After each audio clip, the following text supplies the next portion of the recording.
always this session. So we have been covering a lot of material, and I am really sympathetic that this is a lot of material, but this is knowledge that as an economist you need to have, and this is the only chance, I guess, this course and the next one, which is econometrics, are going to help you to build some quantitative skills. Probably you already have them, so that's going to be good. So if you are already good in Excel, in statistics, now this is a way to use Excel. There are so many so many programs that we can use. If you have the chance to do so, if you go online and you type the word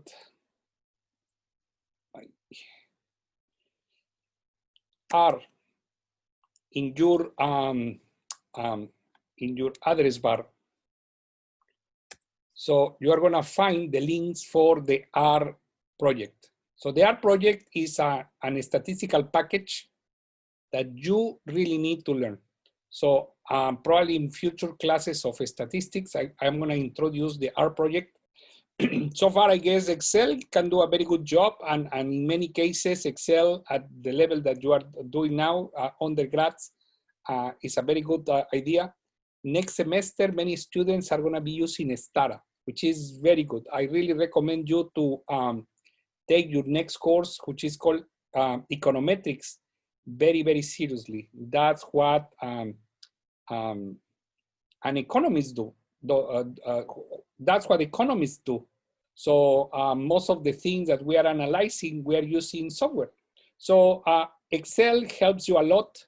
Excel can give you very good results, but I can tell you that there are some other programs that can do this more efficiently than Excel, okay?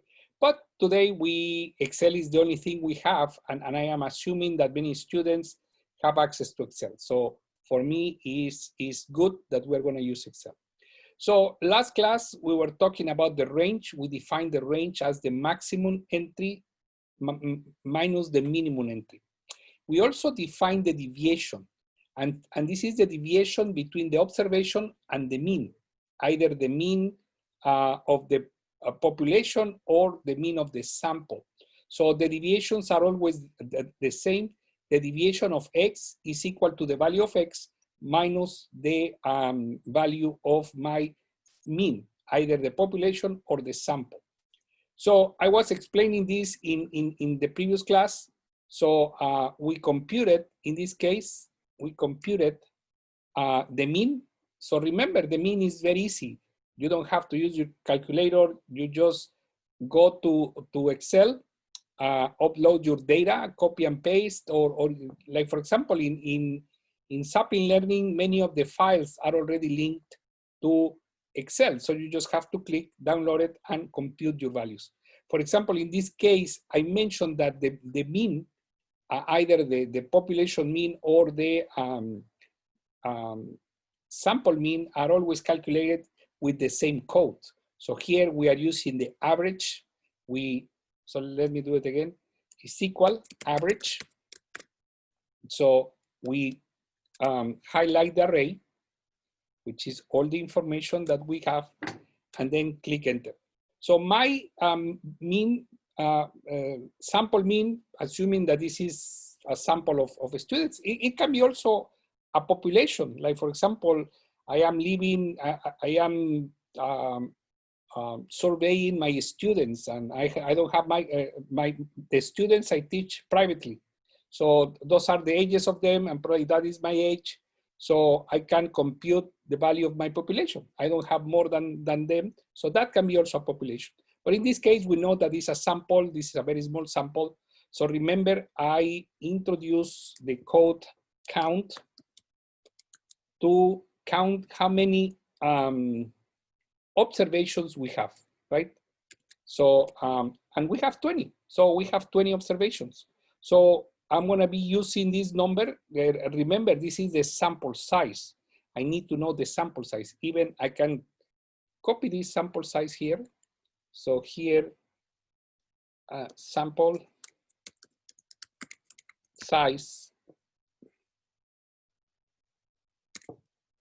And we usually identify the sample size as n, right?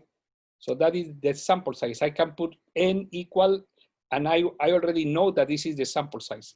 If I have a capital N, that is a population size. So in this case, so we already have the mean value. So the goal here is to compute the deviation. Remember, the deviation, as we mentioned in our case, is the observation minus the mean value. So I'm gonna subtract the mean value from every observation I have in my database, okay? So what we're gonna do is I'm gonna do equal, so this is my first observation, minus the mean bar, the X bar. So remember, because I want the X bar to be subtracted from all these values, I'm gonna lock this cell. I'm gonna add a $sign before, before the letter and a $sign before the number. So that means that this cell is gonna remain the same, so I can go all the way down, and each of the observations are gonna be always subtracted from from the mean. So we have the first value, and of course, all I have to do is to drag this down. So notice that I have ages between 20, 24, but then I have a 65. So if I build like by looking at the data, I know that there is an outlier in my data. So most of the people are in the 20s. Now I have a person who is 65. So once we obtain the deviations, I said before, this number, the addition of all the deviations should be equal to 0. So I add all the deviations and we have a 0. So we did a good job. We computed the deviation. So this deviation is going to be very helpful because we have to find a value that is called the variance and the standard deviation. So that's what we're going to cover today. So the deviation is going to be used to compute the variance and the standard deviation, both in the population and in the sample. So this is the formula for the variance. So the variance is telling me X minus mu. So if you remember what is this, that is basically the deviation. So my formula says, find the deviation, subtract mu from every observation, then square that number, and then add all the numbers. So that is the sum of squares. So this summatory of X minus mu squared is gonna be known as the sum of the squares, SSX. So if I divide the sum of squares by the population, so I'm gonna have the variance. And when you have the variance, all you have to do is to take the square root of the variance to find the standard deviation. So you can do the same computation and then take the square root at the end. But once you have the variance, of course, you can get the standard deviation.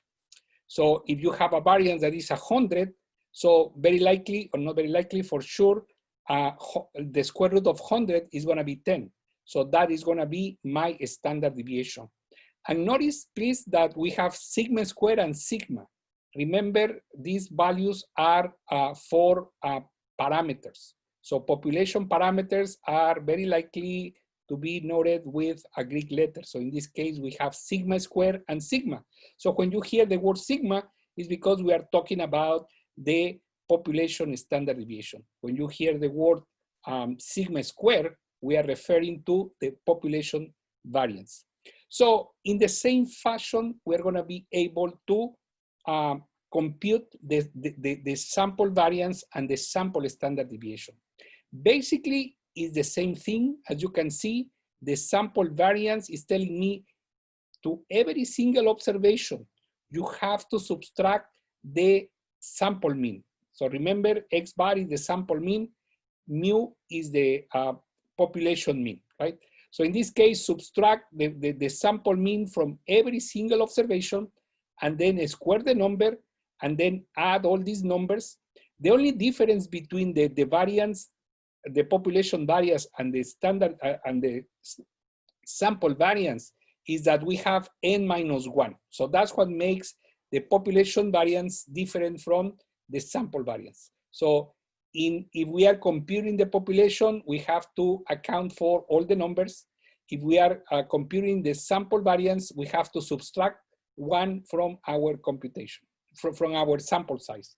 So remember, in this case, if we assume that this is a population, basically we are going to divide by 20. But if we have this, if this is a sample and we want to find the variance and the standard deviation, so we are going to divide this number by n minus 1, which is going to be 19. So if we do the population, we do by 20. If we do the sample variance, this is going to be by 19. Okay. So so that is very simple. I don't think I need to say more things. My goal is that you can find the values and look at the values and see how you can make an interpretation. So how do you know that the variance is a good variance, is a bad variance, so or is a variance that worries me? So in this case, well, this is a little bit of information. So the standard deviation provides a measure of the overall variation of the data set. So when the variation is very strong, so the standard deviation and the variance is going to be a big number. When the variation in the data is not too strong, so this number is going to be very low.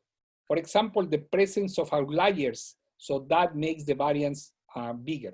So when the data is more concise, so the variation is going to be less pronounced. So, so the standard deviation can be used to determine whether the data is close to or far from the mean.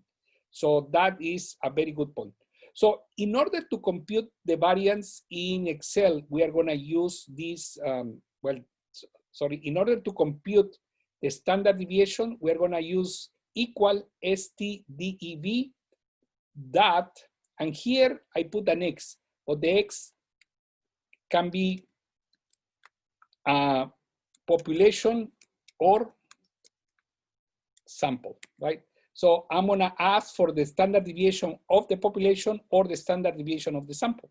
So every time I need to know whether I'm computing for population or for sample. So I'm gonna do STDEV that P for population and S for sample. Same thing for variance. The code is gonna be equal var.p or var.s, depending on what we're computing. And then we do the array, okay? So I'm gonna show you how easy it is to do the variance. So in this case, well, we also computed in the last time. So let me make it bigger. Do you guys can see fine? Oh yeah, it's already 150. So we already computed these values. So remember, we did the mean, we did the median, we did the mode. So I'm gonna find the sample variance. So in this case, remember, the variance is var that sample, right? So var that s, I'm gonna use, highlight the data. So this is what is called the array. And this is my sample variance.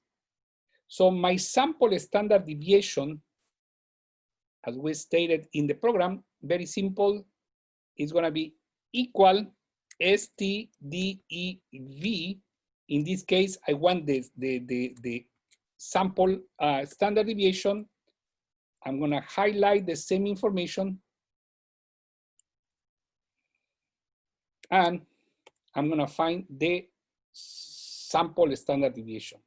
So if I want to find, so this is the sample standard deviation. So let me do it here, how the population variance and the population standard deviation look like, okay? So I'm gonna use the same data. I'm gonna assume that this is a population, not a sample. Of course, I know this is a sample because I just computed the values for a sample, but let's take an assumption that this is a population. We're gonna use the same. Remember, for variance is var dot p, because it's a population, open parentheses, I'm gonna highlight my information. And this is the population variance. And the population standard deviation is going to be TSTDEV dot P. So I'm going to use the same data and compute my population, okay? So as you can see, those are the values, right? So Excel is very good, allows me to compute these values without any problem, right? So we have the variance of the population, and we have the standard deviation of the population. Here we have the variance of the sample, and this is the variance of the, the standard deviation of the sample. But can we compute it using Excel? Well, I'm gonna do it very fast because remember the formula. Let me make this a little bit to the left. So we use this code. So I'm gonna show you the formula. So let's assume that we are computing the sample variance, right? So in this case, this is the sample variance. Here, I have the mean, I found the deviations. So my sample variance is telling me subtract the sample mean to every single observation and then square it. So this number is gonna be squared. So what I'm gonna do is I'm gonna click in the cell, I'm gonna add the circumflex accent, and then I'm gonna put a 2. That is, as this function is asking you Excel, whatever is in that cell, square it, okay? So I am going to say enter. I'm gonna drag all these numbers down, right? So, and this is the deviations. So this is the deviations, these are the deviations squared.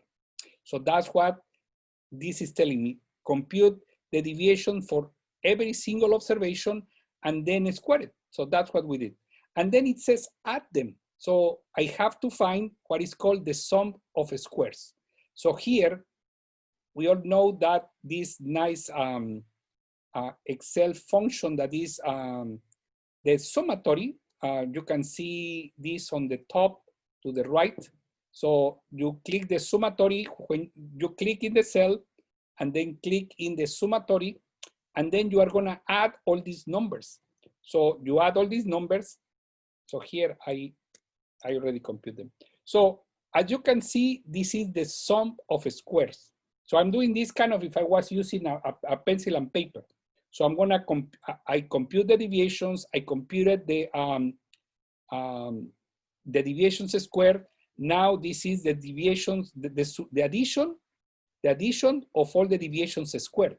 So now what I need to do in this case is I am gonna divide my sum of squares by the sample size. So remember, this is gonna be this number minus 1. So as you can see, I use the parentheses. I can very easily put that 19, but I'm doing this with the function. So I am dividing the sum of squares by the sample size, minus 1. That's what my formula is telling me. So sum all the squares of the deviations and then divided by n minus 1. So in order to do this, I'm gonna say enter. So as you can see, this number and this number are exactly the same. So as you can see, this number and this number are exactly the same. So you are computing this almost by hand, or you are doing with the function, it doesn't matter. You are gonna get the same exact result, right? So, and remember, in order to find the standard deviation, I'm gonna take the square root SQRT of that number, right? Close parentheses, and that's gonna be my sample standard deviation. So I use Excel, the function, you don't have to do anything else, just click on the cell that you want to put your data in. So type the function, highlight your information, close the parentheses, enter, and you will find. Or you can do it by hand. Of course, it doesn't make any sense to do it because Excel can do it in 5 seconds, okay? So we have these two, so we have the population variance, the population standard deviation, sample variance, and sample standard deviation. those issues, those metrics are very important. So every time that you are measuring anything, so you report the mean in most of the cases. And when you report the mean, a way to tell people how spread the information is, the data set is. So you have to compute the variance and very importantly, the standard deviation. So every time we report the data, I use the mean and I use the standard deviation. Why? Because I'm telling my reader how big the variation within my data can be, okay? So, and you can do this for 1, 200. So for example, you have this database with prices. So we have how many observations? So we can do it in 5 seconds. You just go to the end of the, so we can compute the mean. So, and that's gonna be a sample mean. So the average for all this information. So as you can see, it's a lot of information. I don't advise you to do it by hand. So close parentheses. See, so I can find the variance in 2 seconds. This is a sample. I'm gonna say var.s, open parentheses. I'm gonna highlight the data I want to highlight or I want to analyze. So we're gonna get back to this because we have something that is called the coefficient of variation. So I want to make some comments based on that. So we have the variance and now I'm very late. Well, that's a very big number and it gives you a scientific notation. So that means that we have to move the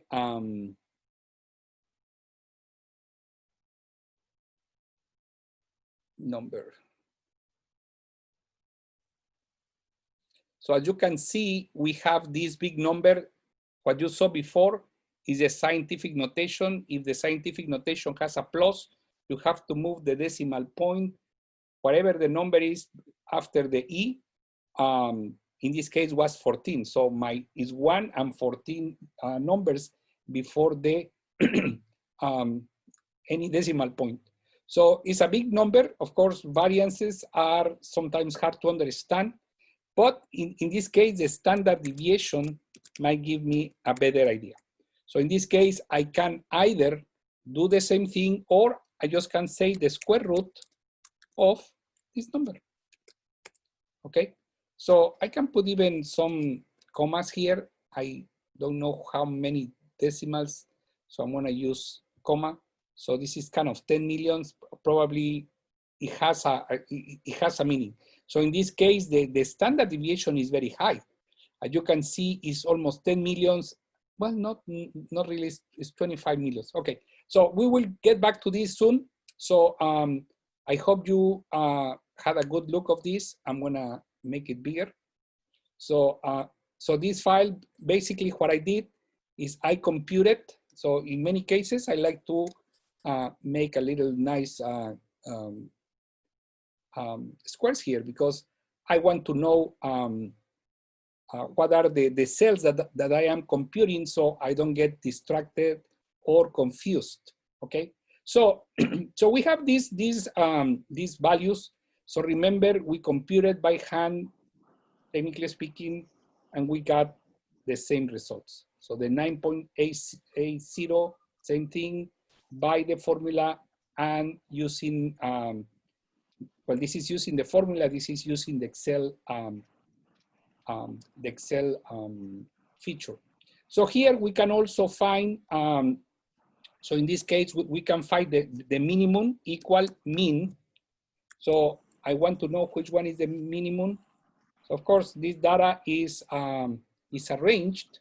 So I don't have to do it, but so I can find the maximum, right? Equal max, open parentheses.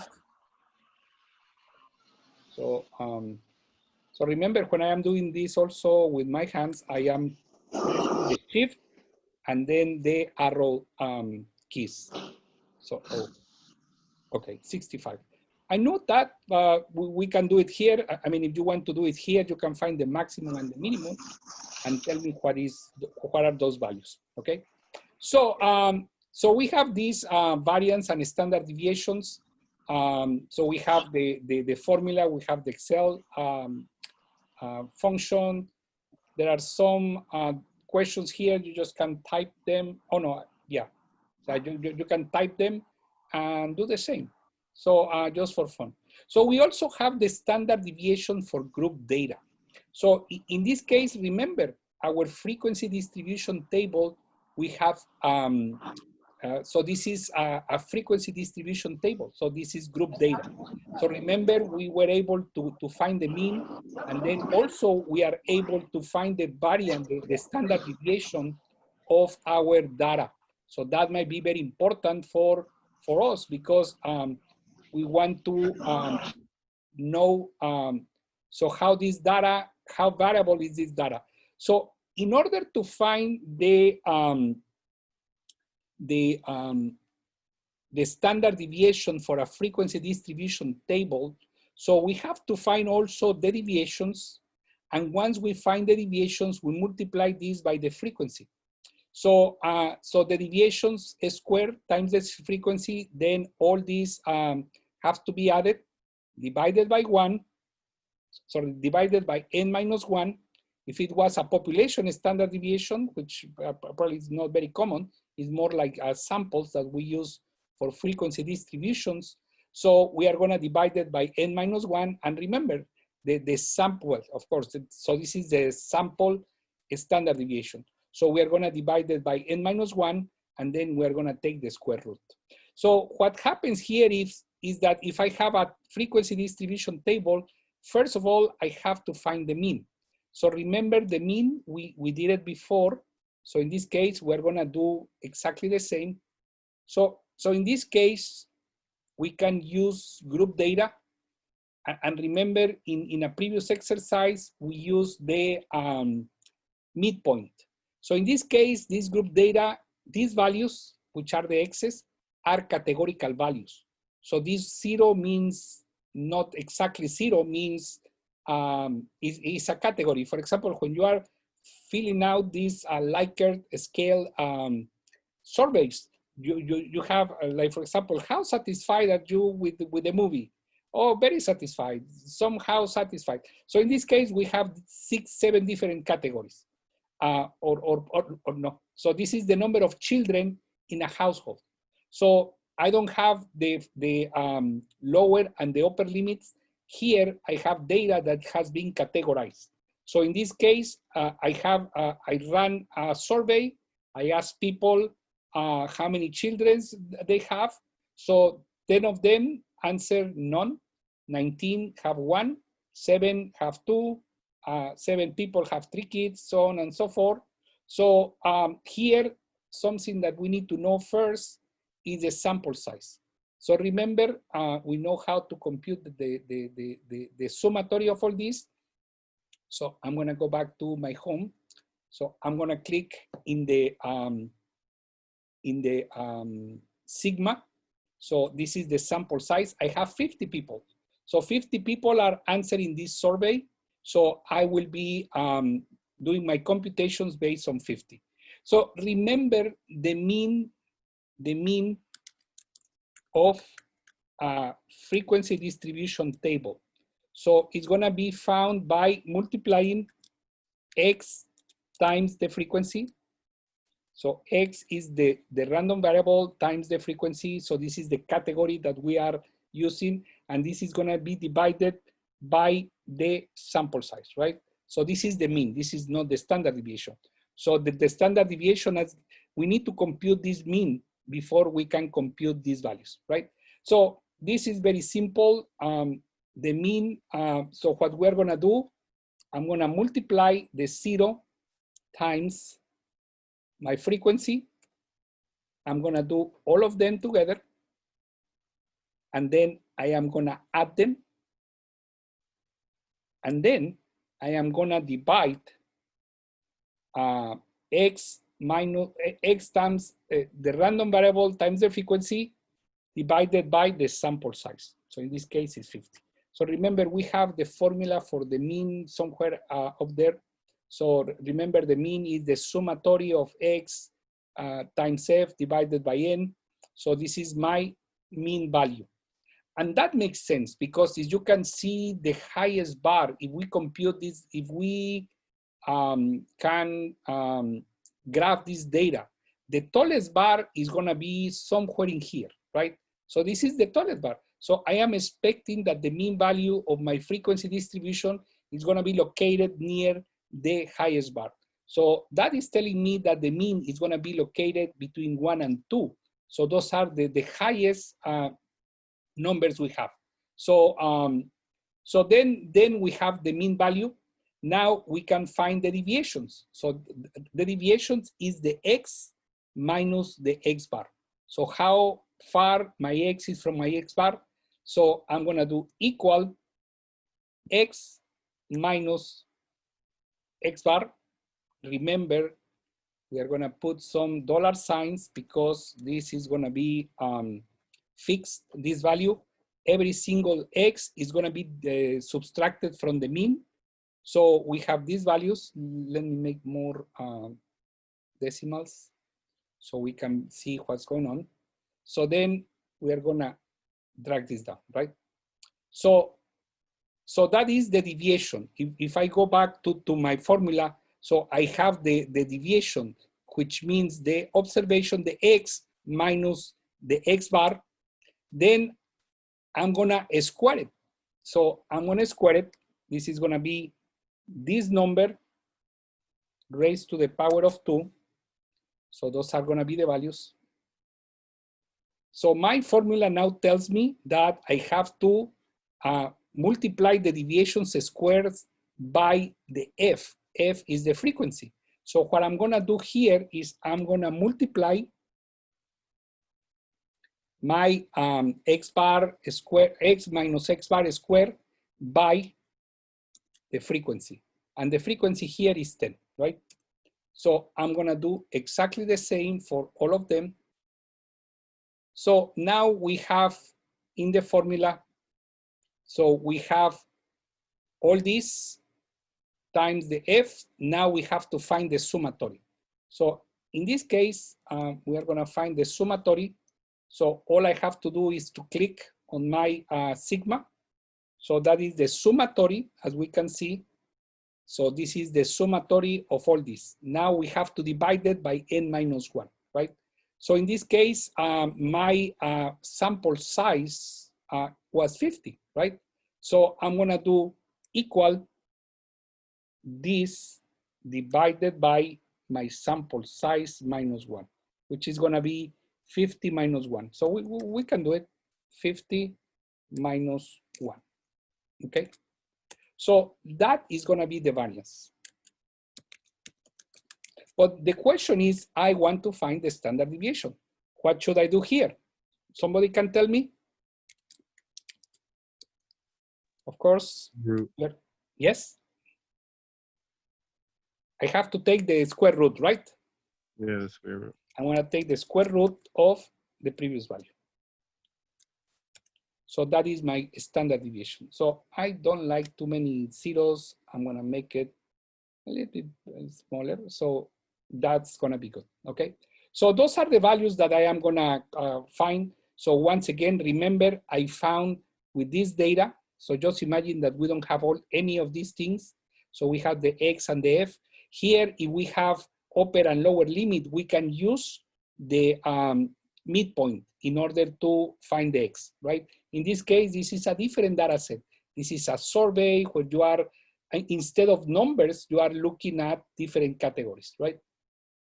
So that was the exercise. So, so let me continue. Is this guys clear? Is this guys clear enough? Yes. No? Okay, good. The one thing I don't get is how many dollar signs do you use to That's a keep very good question. values the same? That's a very good question. Remember what makes this different from this? So, or here. So I am multiplying those two different cells, right? I am multiplying these cells times this cell, right? So when I am doing this, I am multiplying this cell by the same number. So that's when I use the dollar signs, when I am multiplying the number by the same. So as you can see, if I move down, so I have, so if you can see here, the L3I3, if you move down, you are L4I4. So when I scroll down all these values, Excel is recognizing that you are multiplying two different lines. Here, what I'm telling Excel, whatever is here, multiply it by here, right? Whatever is here, multiply it by this number. So that's when I use the dollar sign. As you can see, the dollar sign is this cell. Okay, is this clear?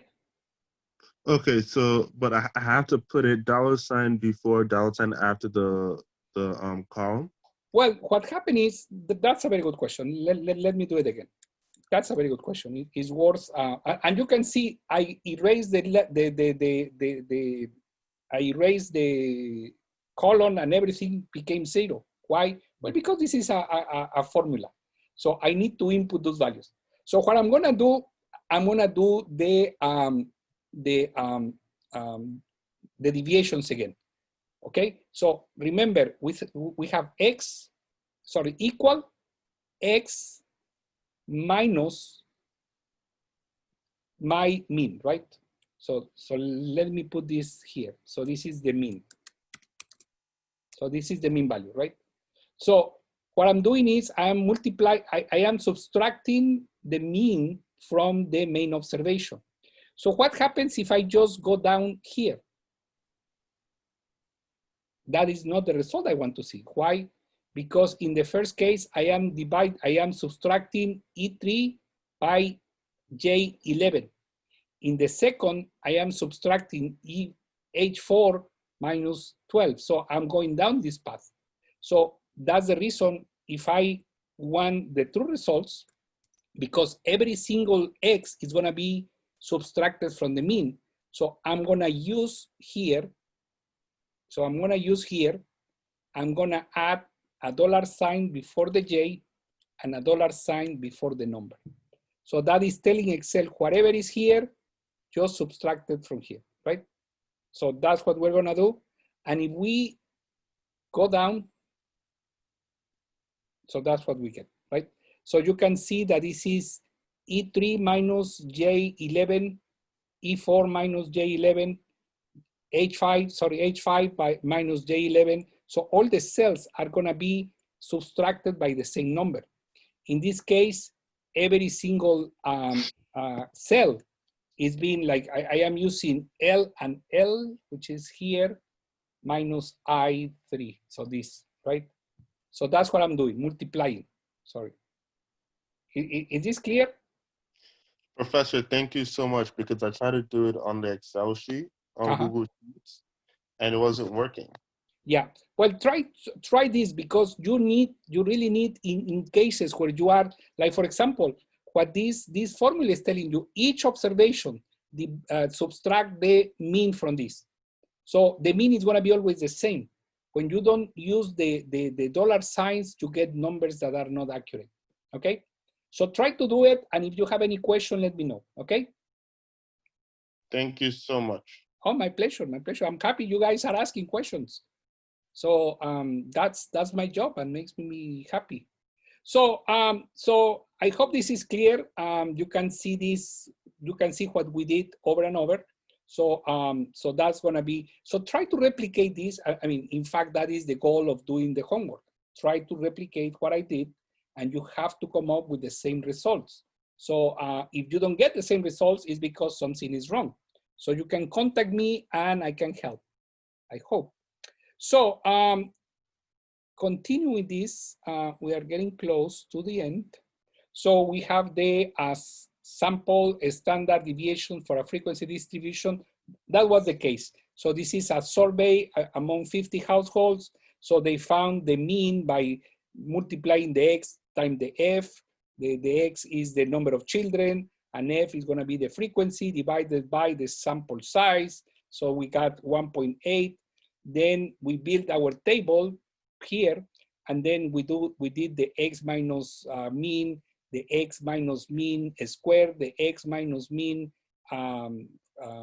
multiplied, X minus mean squared multiplied by the frequency, then the summatory of all of them, and then here we are taking the square root of all this computation. And as you can see, the numbers are exactly the same, 172, and my mean was 182. So you have to come up with the same results, okay? So yes. Sorry to ask another question. Please. Do we need to memorize these formulas? No, not at all, not at all, because that's the reason you have the file. Well, you have the file and you have the instruction. So do you think that I remember every single Excel function? The answer is no. That's the reason I have my little aids. So when you see here, here is very easy because you are just building formulas.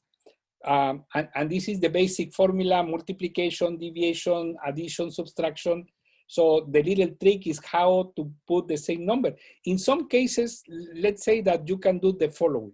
So in this case, it's going to be equal to x minus, let's say that I don't know how to do it. I'm going to say 1.82, right? So that's the value. I use the link because if there is any, like, for example, I mistyped something, so I can fix it. So I can fix it with my, I can fix the data and the results are going to be fixed automatically.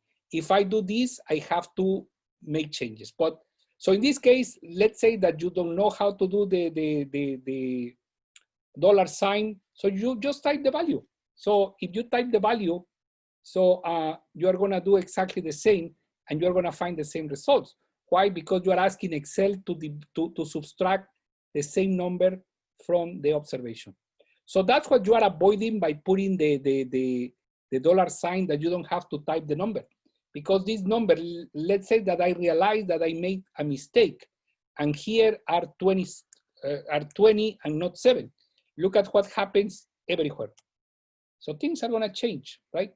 So things are going to change. So that's the reason it's very good to use formulas instead of numbers, okay? So let me correct. So this is going to be 7, right? And this is going to be equal this number minus my mean. But remember, the mean, you can even do it here before and after, before the number, before the letter, and before the number, okay? So then you have a very nice formula. So you can make changes, and those changes are not gonna change. The changes are gonna change your results. That's what you want in a formula, okay? So just imagine that you realize and say, oh, that was not 20, that was 40, and then realize that your computations were wrong. So you can fix it with no problem, okay? So is this clear? Yes, it is. Okay, good. So let's continue with this. So that's what we did. That's a very nice example. You don't have to do this by hand. Excel does it very easily. So I was suggesting the coefficient of variation. So in this case, the coefficient of variation is telling me the weight of the standard deviation respect to the mean. And it can be given in a percentage, right? So, so what does that mean? So it's kind of a rule that I know, I don't know if that is written or not, but that's what my professors have told me most of the times, and I said that's true. So when the value of the mean, when the value of the standard deviation is very high, the coefficient of variation is going to be higher than 50% or more. It can be even 1,000%. So so that happens because there is too much variation in my data. For example, let me give you this example. So we are going to compute the coefficient of variation. So this coefficient of variation, and I wrote the codes below, so you can do this by yourself. So so the coefficient of variation is going to be equal to the standard deviation divided by the mean and then multiplied by 100, right? So this is 41%. So according to some rules that are unwritten, when this coefficient of variation is higher than 50%, so it seems that there is lots of variation, 50, 60, 100, 1,000. Let's say that this last observation is 1,000, right? Or 10,000 is a big outlier. So this is this biblical person whose name is Methuselah, who lives 10,000 years, right? So, so this variance is going to be extremely big. So you can see it's extremely big. So as you can see, I modify this number and all the numbers modify by themselves. So I don't have to do anything. My data, my results are recognizing the same value of the Excel code and the ones that I computed by hand. So once again, as you can see, this value is higher than 50. It's almost 428%. So that means that there is a big variation in my data. So from 20, I go all the way to 10,000.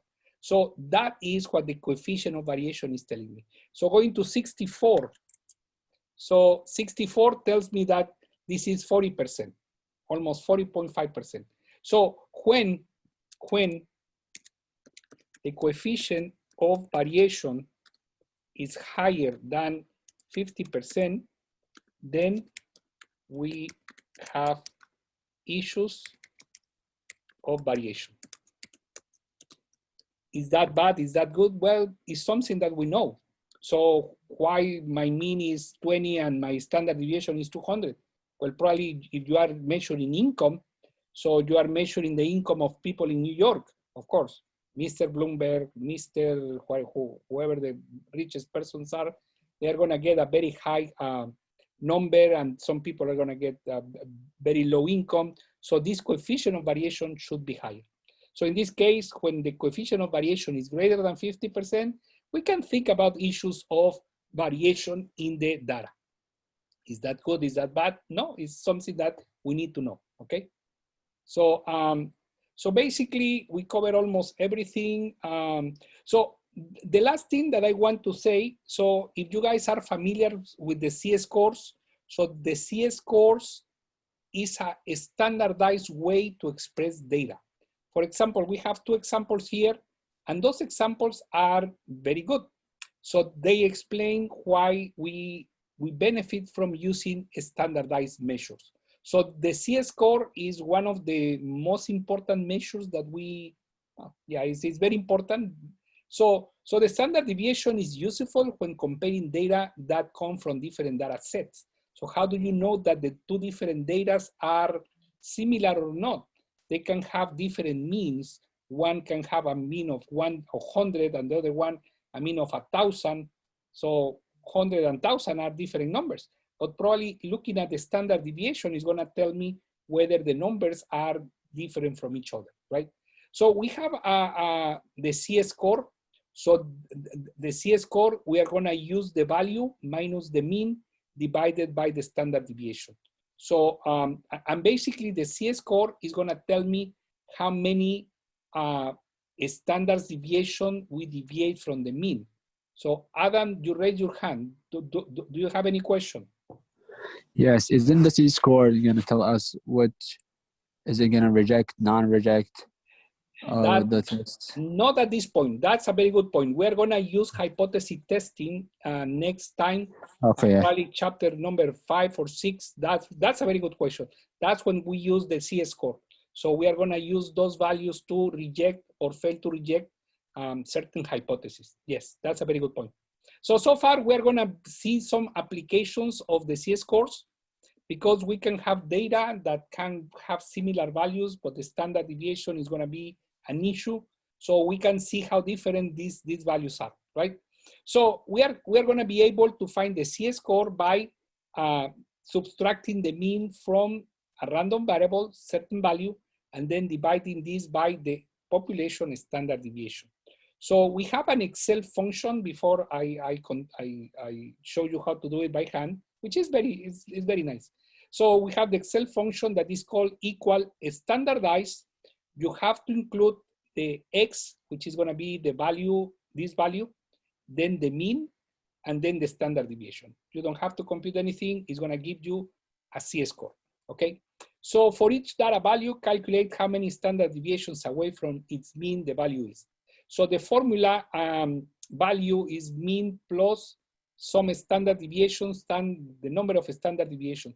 For example, if my standard deviation is 5, is 100. Sorry, my mean is 100, right? My standard deviation is 10. So if I do the mean times the standard deviation, which is 10, and then I want to measure 2 standard deviations. So it's gonna be 10 plus the standard deviation that I defined as 2, and then the number of standard deviations. So I'm gonna have 100 plus 2 times 10. So my mean is here. If I move to the right, I have another number, 120, that is telling me this 120 is 2 standard deviations from the mean, from the center of the distribution. So that's probably doesn't ring too many bells, but at the end, you are gonna see how helpful this is gonna be for some computations, especially with the hypothesis test. So we have examples. Well, so this is so this is the sample C-score. So we have the X, the value minus the mean divided by the sample standard deviation. For the population, we have the X minus mu divided by the population standard deviation. So in this case, notice that if I want to know the value of X, I need to know the value of mean, I need to know the value of the standard deviation and the number of standard deviations. So if I have this data, I can figure out the number that X represents. So in this case, so when I was mentioning the mean equal to 100, 2 standard deviations when the standard deviation is 10. So I said 10 plus 2 times 10, 100 plus 2 times 10 is 120. So this is gonna be the value of my X, okay? Don't memorize this, we're gonna do more work. So this is just for you to know. So we have this example. So we are gonna apply this formula and we are gonna use, find the standard, the C-score for these 2 guys. So just imagine that you have 2 students, John and Ali. John has a GPA equal to 2.85 and Ali has a GPA of 77. So that means that this GPA is computed on the base of 4. And this should be computed on the base of 100. So how do you know which one is bigger than the other? So would you like to be John or would you like to be Ali? Well, I don't know, I need to know. So in this case, I'm gonna use the C-score. So what I'm gonna do here, so I can do the following, I'm gonna do it right here. I'm gonna add another thing. So view, zoom, and 150. Okay. So I can do the following here. I can say for the C-score for John, so that's going to be equal to the following. So remember, my formula is equal. So John, the X is going to be the GPA that he has. So it's going to be 2.85 minus the mean. In this case, the school mean is 3. Then divided by the standard deviation of the school, right? So this is divided by 0.7, right? So this is the C-score for John. So the C-score for Ali is gonna be the following. So we have equal, let's open a parenthesis, 77 minus 80 is the mean, divided by 10, which is the standard deviation, right? So we have these two numbers. So my question is, which number is higher, which number is lower? Who can tell me that? Ali. Ali. Ali is what? Okay, it's higher in higher Higher than Ali than John? Do yeah. everybody concur with that? So just imagine. John is higher. Say that again, please. John is higher. John is higher, that is correct. John is higher because it's a negative number. Yeah, so imagine that this is 0, right? So minus 3 minus 0.3 is here, right? Minus 21, 0.21 is here. So of course, Ali has a, so this one who has a minus 21, so sorry, yeah, minus 21 has a better score. So that means that Ali has John has a better score than Ali. So that helps me to find out those values, right? So can I make a decision based on the numbers? Probably it's gonna be difficult. I have to do some transformations, but if I use the C-score, I can compare different numbers given in different scales. So we have another example here that also helps understand this. So, well, this is what we found. So, so you can read that slide. We're running out of time. So I have this nice exercise. So we have in 2009, Heath Ledger won the Oscar for the best supporting actor. So let me do this. So at the age of 29, so X here is gonna be 29. Right? So this is the value of Heath Ledger, is the random variable for Ledger. And then Penelope Cruz, how can we do? So this is gonna be the X. Let's do it in this way. This is gonna be the X. This is gonna be Ledger. And this is gonna be Cruz, right? Penelope Cruz. So she was 34 years old, right? So the mean age for all best supporting actors winners was 49.5. So the mean, so in this case is the mu because is for all the people in the, so mu is equal to 49.5, right? And then for Penelope Cruz was 39.9. So the question is, so here, the standard deviation sigma is gonna be equal to 13.8 and it's gonna be 14 for Penelope Cruz, right? So find the C-score. So we have these values, so we can say the C for Ledger is going to be equal to, let's use the standardized. So look at this, it's asking me for an X. Which one is going to be the X? This is the X for Ledger, comma, the mean, comma, and the standard deviation. So that gives me a C-score. As you can see, that this C-score is very, very accurate. So for the C for Cruz, it's going to be the following. So it's going to be equal standardized. It's going to be X is going to be 34. The mean is going to be 39.9.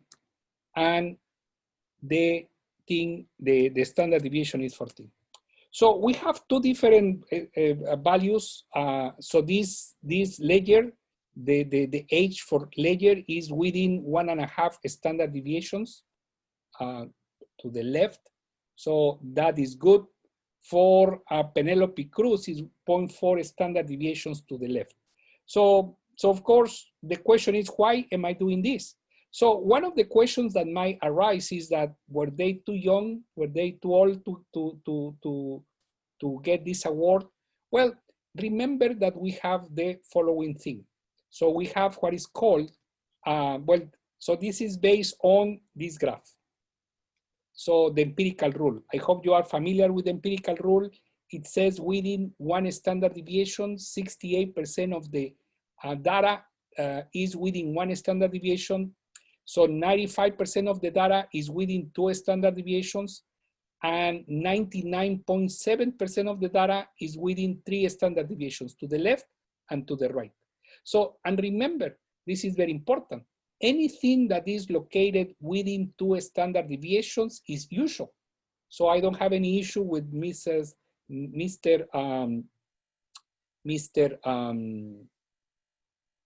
Ledger or Cruz. Their age was fine. Why? Because it's within 2 standard deviations. So one is here, the other one is here, but it's within 2 standard deviations. So, let's say that instead of Layer is Justin Bieber, right? Which, by the way, I don't like him. And Justin Bieber, let's say, is 15 years old when he won his Oscar. So Bieber, at the age of 15, has 2.5 standard deviations to the left. So that means that is an unusual value. So so that can be helpful. Penelope Cruz, not a big surprise, but let's say that Bieber won the Oscar and we have 2.5 standard deviations. Anything that is beyond 2 standard deviations is usual. Anything that falls after 2 standard deviations are unusual, and anything that falls 3 standard deviations and more is highly unusual. So Adam was asking about the hypothesis test. So this 95% is very important. So we are gonna see that every single data is gonna fall between 2 standard deviations. So that's gonna be a good approximation to make a judgment about our data. So finally for today, before I run out of time, so we have also, so in this case, it's very clear that I have a normal distribution. Like for example, age is normally distributed, income is not, blood pressure, GPAs, age. So all these values are normally distributed. What happens when I don't know the underlying distribution? I cannot use the empirical rule. The empirical rule only applies to values that are related to normal distribution. When that happens, that I don't know the underlying distribution, or I know it's not normal, can be a rectangular distribution, a Poisson distribution. So I'm gonna use the Chebyshev's rule, right? So the Chebyshev's rule says that at least 75% of the data falls within 2 standard deviations, 89 within 3 standard deviations, and 95 within 4.5 standard deviations. So we can make some approximation of the concept of this standard deviation in the normal distribution, which is basically what we're going to apply it the most. But also we can do this approximation when we don't know the underlying distribution, okay? So, and I see some couple of questions already. And so econometrics is after macroeconomics. Yes, that's a very good point. You can zoom in, please. I think I saw that later.